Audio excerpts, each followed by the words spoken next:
Salam harmoni. Di sini saya akan menjelaskan terkait statistika di bagian uji independen sampel deep test atau uji T dengan sampel yang independen, tidak berhubungan atau tidak berpasangan. Nah, di mana uji independen sampel deep test ini, di mana uji beda dua kelompok yang tidak berpasangan dan tidak berhubungan mana atau independen, mana tujuannya untuk mengetahui ada atau tidaknya perbedaan rata-rata dua kelompok yang tidak berpasangan. Di mana karakteristik utamanya yaitu kedua sampel tidak saling berpasangan, data kedua sampel harus berdistribusi normal dan homogen, karena independent sample test ini merupakan uji parametrik. Nah, apabila asumsi normalitas data tidak terpenuhi, maka menggunakan uji non-parametrik, yaitu mean width ini.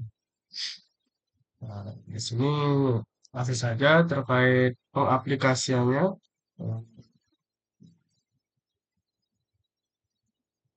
SPSS itu di sini dapat hasil belajar siswa, di mana ada kelas eksperimental kontrol.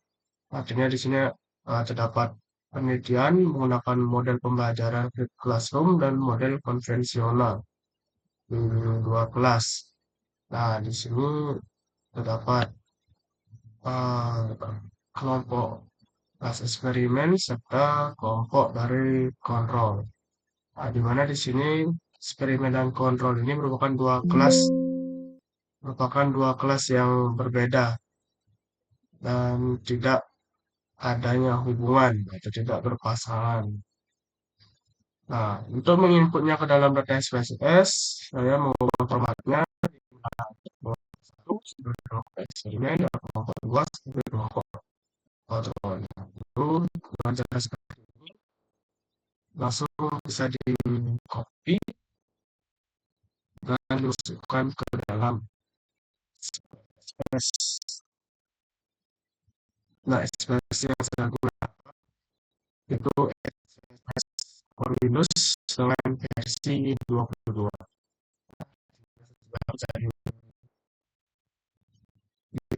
Terkait datanya, masuk ke variabel ini. Yang pertama ini adalah kelompok dan adalah nilai. Dimana pada kelompok itu jumlah videonya ini satu dan yang menggunakan mode classroom, dan yang kedua adalah model konvensional.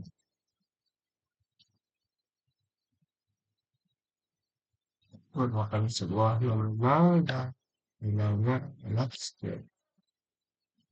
Ini penilai belajar siswa.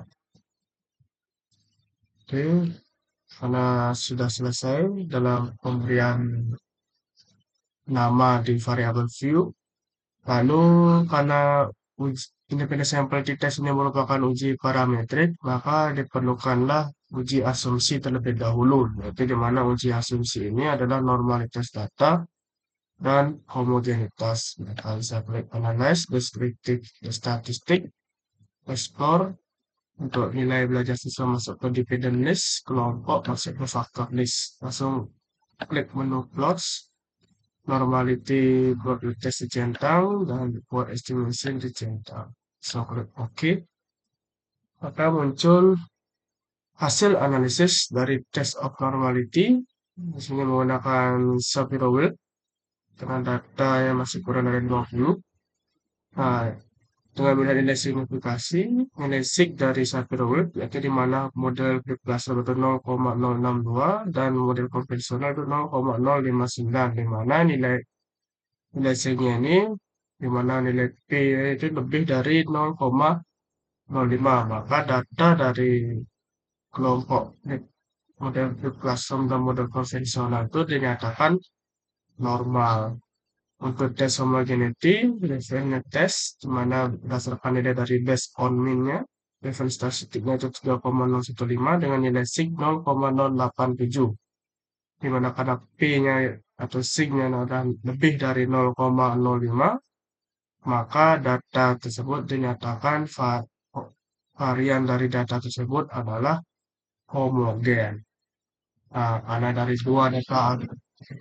dua uji asumsi data itu sudah terpenuhi, yaitu di mana data berdistribusi normal dan data memiliki varian yang homogen, maka dapat dilanjutkan ke independent sample t-test dengan klik analyze, yaitu lanjut ke compare-means, lalu ke independent sample t-test, di mana kelompoknya nilai belajar masuk ke tes variabel, kelompok masuk ke grouping variabel. Define groups karena terdapat dua grup, yaitu grup satu bisa klik diisi dengan satu, grup dua diisi dengan dua.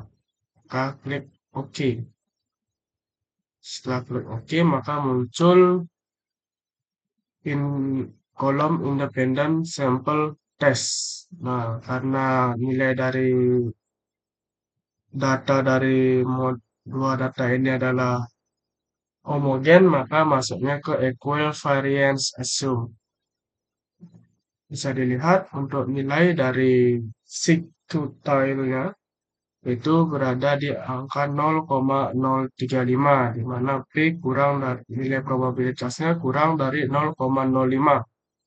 Maka dapat ditarik kesimpulan bahwa nilai dari 0,035 ini kurang dari 0,05, maka dinyatakan adanya perbedaan nilai rata-rata antara nilai belajar siswa antara model flipped classroom dengan model konvensional.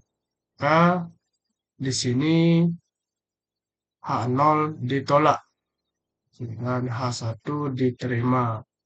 Nah, artinya dari data tersebut adanya perbedaan antara rata-rata nilai belajar siswa antara kelompok dengan menggunakan model flipped classroom dengan model konvensional.